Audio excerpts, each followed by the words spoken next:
Morgan Freeman, say it ain't so. Say it ain't so. They got Morgan Freeman on this side. So Morgan Freeman comes out with a video talking about, we're at war. We've been attacked. And the president of the United States need to say, we need a full investigation into Russia because Vladimir Putin assaulted and attacked us.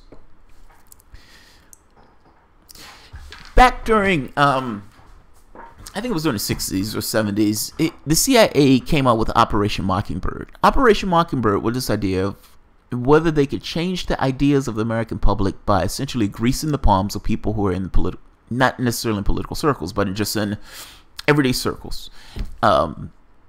Columnists, teachers, professors, artisans, just people in society itself. If they could grease their palms and get them to say certain things, could they change the ideas of the society? I'm not saying that Morgan Freeman is being bought off by the CIA. I'm not saying that. I'm making this point that people in society itself have often had a role in politics, not necessarily in the overt way in running for office, sometimes just in their perspectives and the way they can get things across. Morgan Freeman is an amazing actor. He has an amazing voice. Morgan Freeman coming out saying that Russia and Vladimir Putin attacked the United States has a certain gravity associated with it just because it's Morgan Freeman. Morgan Freeman knows nothing any more than anybody else. This is Morgan Freeman's opinion. It gets a little bit more gravity just because it's Morgan Freeman, though. His main assault here has to do with this idea of this kind of fake news that was proliferated and all this other stuff. Hillary Clinton outspent Donald Trump 2-1. She got $1 billion. Donald Trump didn't raise $1 billion. Donald Trump nearly almost half that much. We're expected to believe that the fake articles that were posted in Facebook somehow equated to all of the articles and the money that Hillary Clinton was pouring in on this election. That is an insane belief. And there's data to back that up. So this is Stanford. On Wednesday, economists Matthew Gitzkow of Stanford and Hunt Alcott of New York University released a study showing that the social media played a much smaller role in the election than some might think.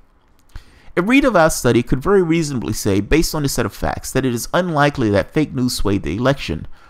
Oh, Jesus Christ, I'm murdering this guy's name. I'm sorry.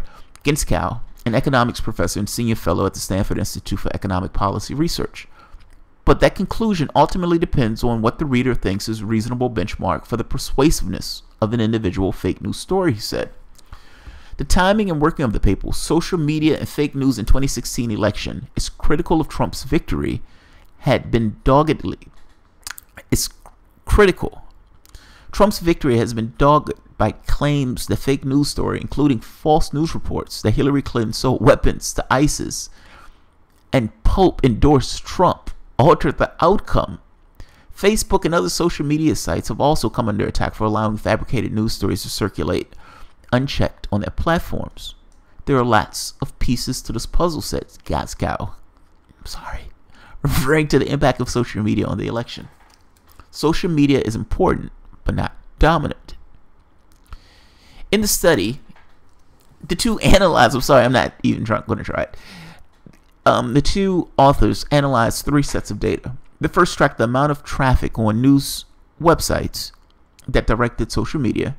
The second examined the fake news stories identified by BuzzFeed and prominent fact-checking websites, Snoops and PolitiFact. The third consisted of researchers' own post-election online surveys of 1,200 voters. They showed that social media wasn't the major source of news for most Americans in 2016. Only 14% say they relied on Facebook and other social media sites as their most important sites for election coverage. The point that they're getting at is, yes, you might have people putting a bunch of money into these things. There may be these ads may be all over the place. But how many people actually believed it?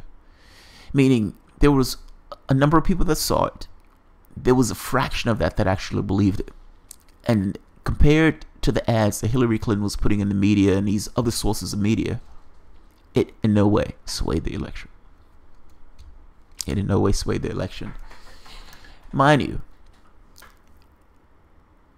what WikiLeaks released the argument, their main argument, the main crux of the argument here that people like to make is that Vladimir Putin hacked the DNC, and by hacking the DNC, they released factual information about Hillary Clinton. The information they released about Hillary Clinton was true. That information was true. Now, you can say they had all these fake news stuff on Facebook and everything else, but let's be honest. The information that was released in WikiLeaks was true. They cheated Bernie Sanders. There was corruption taking place in the Clinton Foundation. There was play-for-play politics at the State Department. Let's be honest about this. Let's be honest about this. She was the most hated candidate in the history of candidates, with the exception of Donald Trump himself. Let's be honest. It didn't require Vladimir Putin to get Donald Trump in that office. It required a Hillary Clinton. If there was a ham sandwich running against Donald Trump, that ham sandwich would be president right now. It's just by virtue of running against Hillary Clinton that Donald Trump is in that office. I understand. I get it. You're a lifelong Democrat, Morgan. I get it. You don't like the guy who's in that office. I get it. I don't like the guy that's in that office either. But let's step back on that whole Russian war talk rhetoric. Let's back off that. Let's back off that. You have no data to back that up. Mind you, it is immensely myopic. The United States, WikiLeaks exposed that the CIA had built an NSA inside the CIA, and that government was attacking other governments all across the United States. Morgan Freeman is sitting here on his high horse in his ivory tower, stuffed with cash, making this argument that Vladimir Putin in some way hacked, cyber attacked the United States. This is an amazing thing to say, with all that's been released with WikiLeaks showing the United States and our behavior around the globe with regards to cyber attacks. This is amazing. It's an amazing statement. Morgan, look, man, you're going through the shattered phase. I get it. I get it. You have my compassion. I'm not going to be mad at you. You have my compassion. You're shattered. Your world ended when Hillary Clinton lost that election because you, like many other Democrats, assumed that she was in a lock. She wasn't a lock. The public wanted something different. If you want to blame something, blame the last 8 years of the last administration.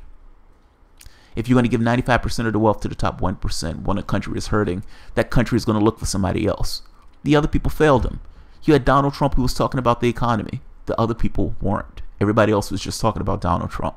The guy who was talking about the economy won. This has nothing to do with Vladimir Putin. This has everything to do with American politics. Nothing to do with Russia. Deal with the stuff at home. Leave them to their devices.